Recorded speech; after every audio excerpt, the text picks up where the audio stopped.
Poisson d'or, poisson mal venu, nage vers des soleils pendus.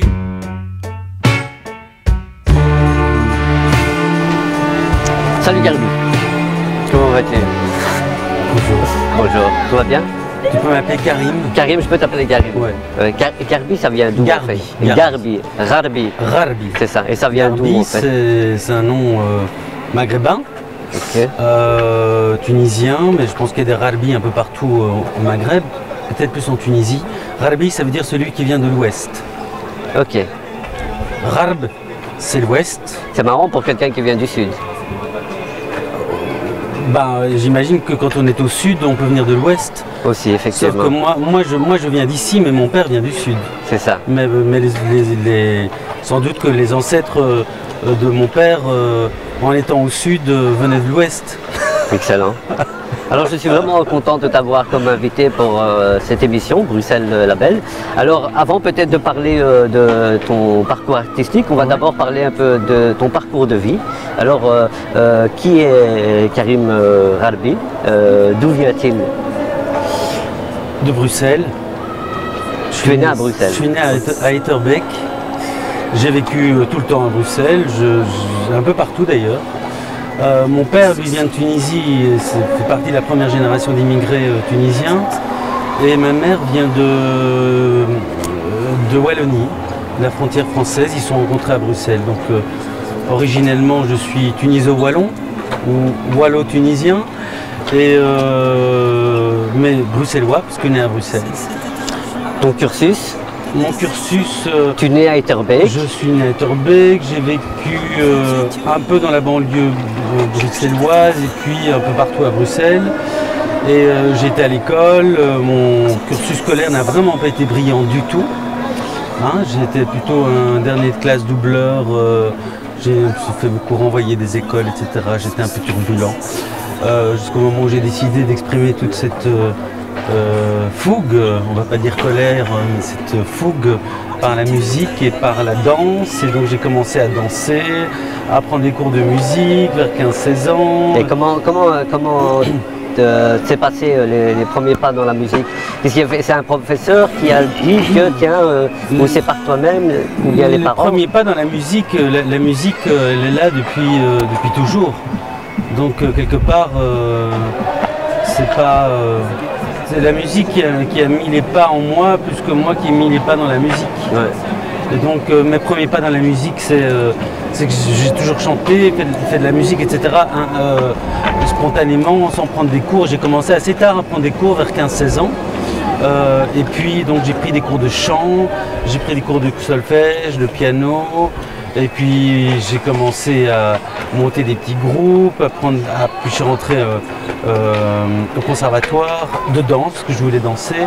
Et puis je suis rentré au Jazz Studio à Anvers, en jazz, en chant. Quel style de danse? Je faisais la danse classique. Ah ok, c'est ouais. Classique. Mais c'est parce qu'en fait c'était à l'époque où j'étais en humanité générale, mais ça allait pas du tout à l'école. Ouais. Et donc j'avais décidé de me mettre à l'Académie des Beaux-Arts où il y avait la possibilité, excuse-moi juste en fait, il y a un bruit qui me perturbe complètement. Musique de... Excuse-moi, c'est possible de mettre moins fort ta musique s'il te plaît? Merci, merci beaucoup. Voilà. Non, mais c'est con, mais il y a des sons comme ça parfois qui m'angoissent carrément. Ouais. C'est un truc qui m'angoisse carrément. Mais c'est particulier dans la ville d'avoir des musiques comme ça. Ils peuvent aussi influer sur ton comportement, ce genre de... Mais ouais. Mais ça dépend, il y a des moments où je suis hyper fragile au bruit agressant. Je peux très vite le vivre comme une agression et avoir envie de me replier et de partir. Mais je crois que c'est une sensibilité. Hein, tout d'un coup, quelque chose qui peut paraître tout à fait insignifiant pour quelqu'un, pour moi, est une invasion de l'oreille. Par exemple, ce petit bruit-là, ce son... vient comme quelque chose d'intrusif, remplir l'espace de chacune de mes cellules. C'est une invasion, c'est une croisade, c'est une tentative de prise d'otage de mon autonomie biologique. Est-ce que c'est peut-être dû au fait que tu viens du classique et que tu as d'autres influences musicales? Non, je viens pas du classique, moi je viens de partout en fait. J'aime la musique classique, j'aime le rock. Là, au niveau de la danse, en tant que quand tu as fait tes premiers pas. La danse, Ouais. les premiers pas de danse. Ouais. Mais en fait, au départ, moi j'aimais danser sur le funk, je faisais pas du tout du classique. Ok. J'ai fait la danse classique pas par choix, j'ai fait la danse classique parce que la manière de pouvoir un peu quitter l'école tout en y restant, parce que j'étais en âge d'être obligé d'être à l'école, c'était d'aller faire des humanités artistiques.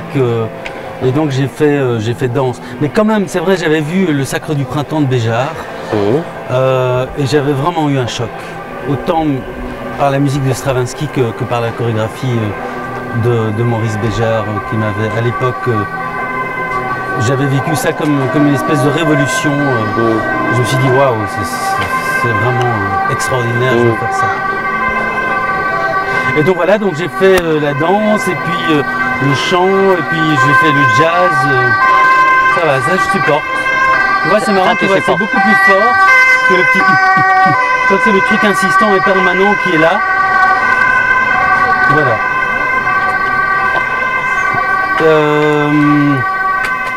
Donc voilà, après je suis rentré au Jazz Studio et puis j'ai fait le conservatoire de musique et puis le conservatoire de musique de Bruxelles, puis j'ai fait le conservatoire de Roubaix et puis j'ai travaillé dans le social aussi tout le temps, j'ai beaucoup travaillé avec des jeunes, j'ai travaillé... Et là on est en quelle année là, oh là là, je raconte tout dans des milieu ordres. des années 90, 96, 96 Non, non, plus tard. Plus tard. Je suis quand même pas si vieux que ça.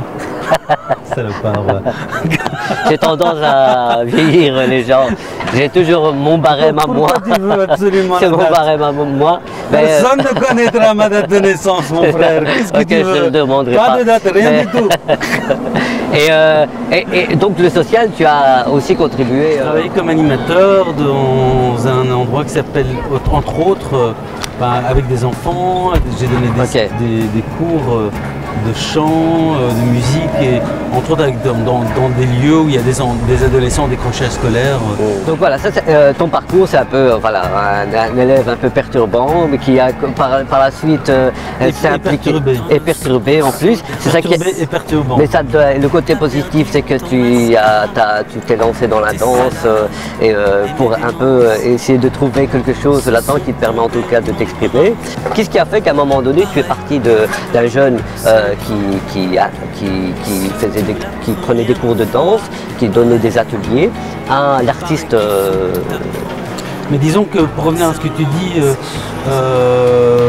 perturbant, perturbé, en fait la musique et l'art est une échappatoire au réel, était un endroit de refuge où je pouvais m'isoler, où je pouvais rêver depuis toujours et dans mon cœur et dans ma chair depuis l'enfance, le fait de danser, de chanter ou de cet amour que j'ai pour la musique, etc. a toujours été un rêve, il y a un rêve d'accomplissement. Et donc à un moment donné, j'ai commencé à essayer de réaliser ce rêve et de le réaliser dans le concret. Et la réalisation de ce rêve dans le concret, ça peut passer par essayer d'en faire sa profession. Il n'empêche qu'il y a plein de choses attachées à la profession qui sont pas du tout, qui font pas du tout rêver. Tu connais le métier, mais voilà. Donc à un moment donné, donc si j'ai fait le conservatoire, c'est comme le conservatoire, c'est quand même un peu l'université de la musique. Donc il y avait déjà des intentions d'en faire ma profession. Et puis le chemin de la vie a fait que j'ai pris d'autres chemins, que j'étais pas sûr, j'étais hésitant, je voulais faire plein de choses. Et puis finalement, à partir de 30 ans, et ça c'est arrivé après l'expérience du Conservatoire de Liège où j'ai fait le cours d'improvisation, à partir de là, j'ai commencé à vraiment monter mon projet. Et je pense que c'est pas par hasard si je m'y suis mis beaucoup plus tard. Je pense que passer par les enseignements académiques, que ce soit le jazz ou le classique, fait qu'on a envie de se spécialiser. Et puis en fait finalement moi, par mon identité qui est diverse, mon père est musulman, ma mère est catholique, je suis à moitié belge, à moitié tunisien. Il y a encore plein d'autres parts de mon identité qui ont fait que je me suis intéressé à plein de choses différentes sans me sentir légitime, jamais légitime quelque part. Et quelque part, il a fallu le temps d'accepter que, en fait, dans ma chair, dans mon corps, dans mon âme, dans mon vécu, j'étais la somme de tout ce que j'ai, de tout ce dont je viens et tout ce que j'ai vécu. Et ça, peut-être, c'est le trajet, un trajet d'homme ou de jeune homme qui fait que finalement, voilà, on accepte que on appartient à plusieurs identités et qu'on a le droit d'exister dans cette voilà, dans cette particularité et qu'on ose se mettre au monde dans cette particularité. Mais ça va, tu arrives à t'y retrouver dans cette multitude de... Maintenant, aujourd'hui, avant, c'était un vrai problème identitaire. Je voulais faire du chant classique et puis du jazz, puis je me sentais toujours à côté de mes pompes. Maintenant, là, j'assume que j'ai toujours parlé en français. Même mon père, qui est tunisien, m'a parlé en français par souci d'intégration.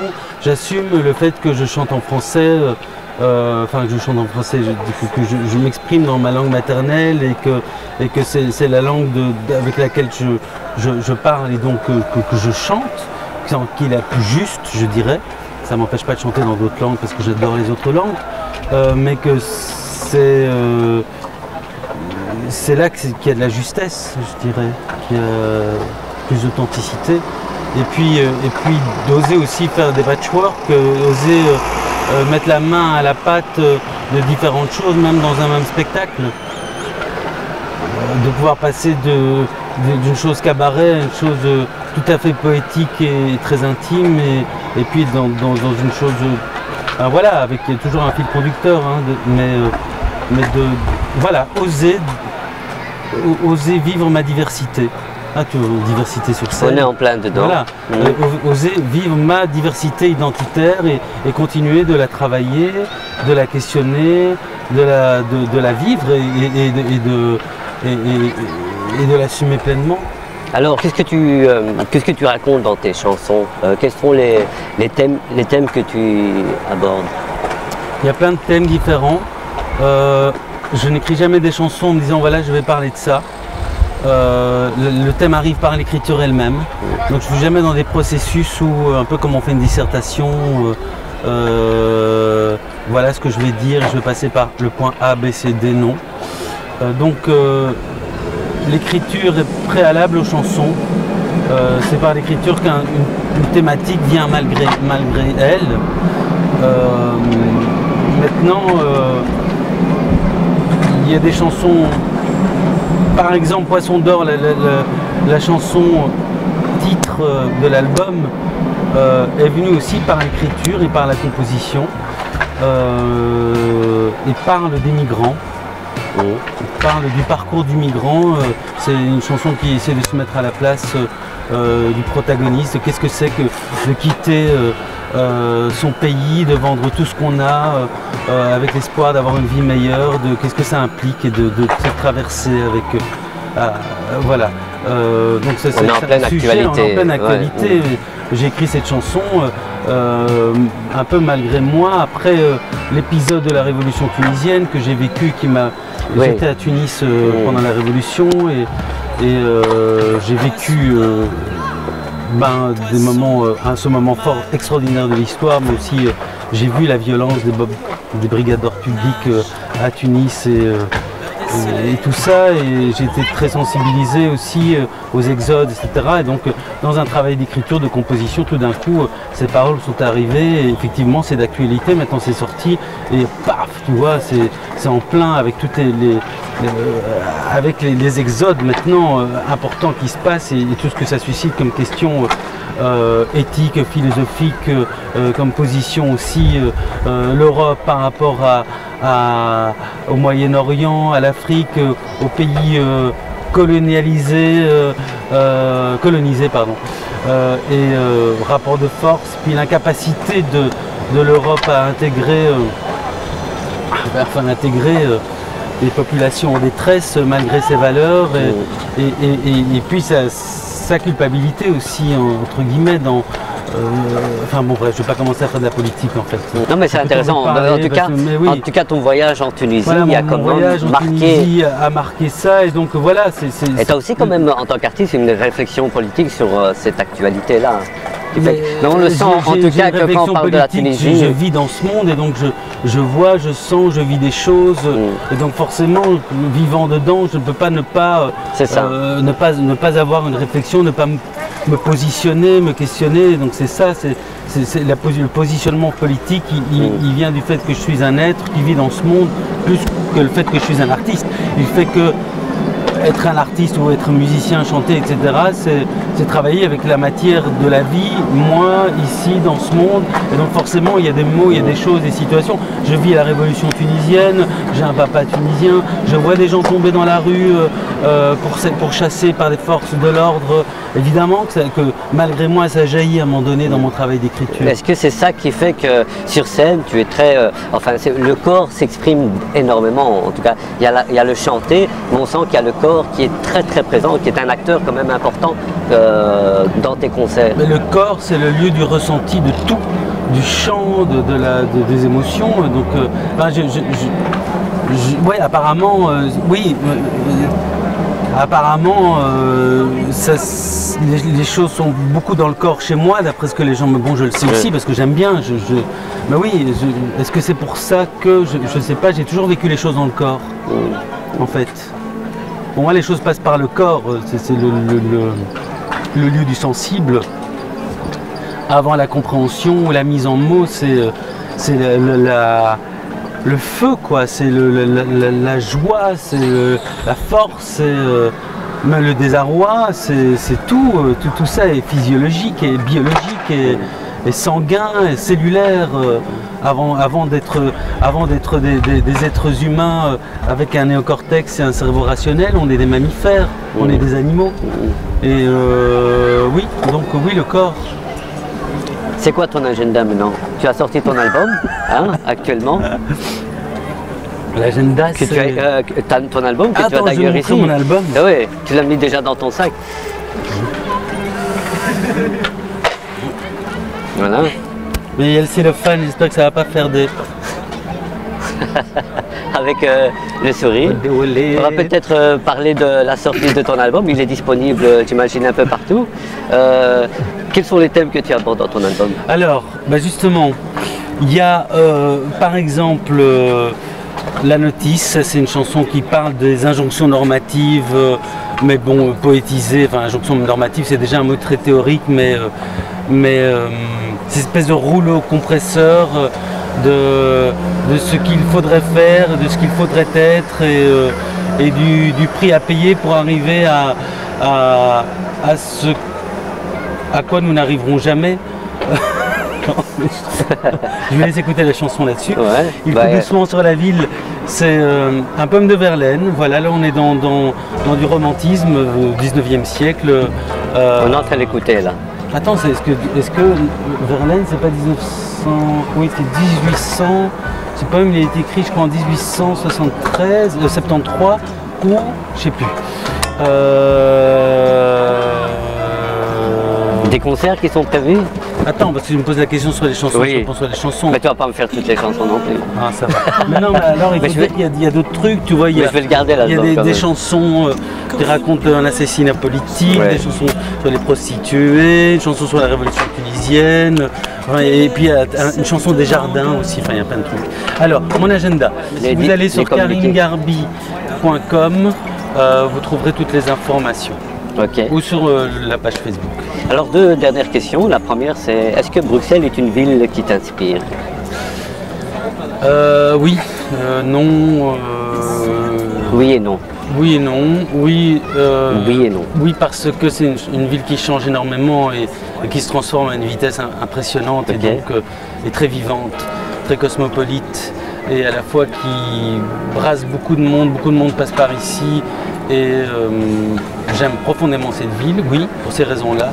Non, parce que j'y ai toujours vécu et que je crois que j'ai un peu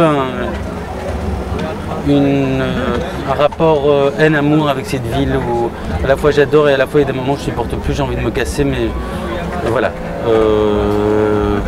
Il faut prendre j'ai besoin de prendre de l'air régulièrement, partir régulièrement, ça me fait du bien. Rester à Bruxelles tout le temps, j'aime pas. Ok. Si tu devais définir la culture, comment tu la définirais toi? Oh là là. Vaste question. La culture, c'est... je dirais que ce sont tous les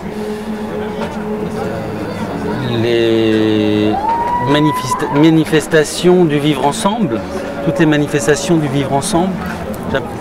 Voilà, c'est ma définition qui vient. Alors elle peut passer...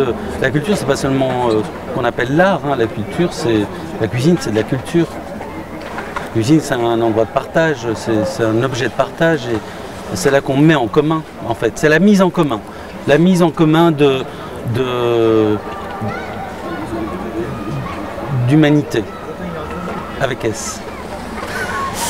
Ah ben, Ça te va comme non, c'est très bien. Ben, c'est sur ces mots qu'on va se quitter. Non, ouais, déjà. Ah ouais, déjà. Voilà. Reste encore un peu. Reste un peu. Moi, je vais rester avec toi, mais d'ailleurs, on va dire au revoir aux spectateurs. En tout cas, merci d'avoir répondu présent à cette émission, Bruxelles la Belle. Ça va, ça s'est bien passé pour toi? Ouais, c'est cool. C'est chouette, c'est très détendu, il fait beau, journée sans voiture. Ouais, voilà, on a de la chance d'avoir du beau soleil. Sur comment ça s'appelle en fait ici l'esplanade? Ici, on est à la gare de la Chapelle. Oui, gare de la Chapelle, voilà. Mais l'espace pour les... c'est la place des skateurs, voilà. Okay. D'ailleurs, qui est une très très belle place où les skateurs s'amusent énormément. Nous, on se donne rendez-vous dans un mois, même jour, plus ou moins même heure, mais pas même lieu. Donc, à tout bientôt.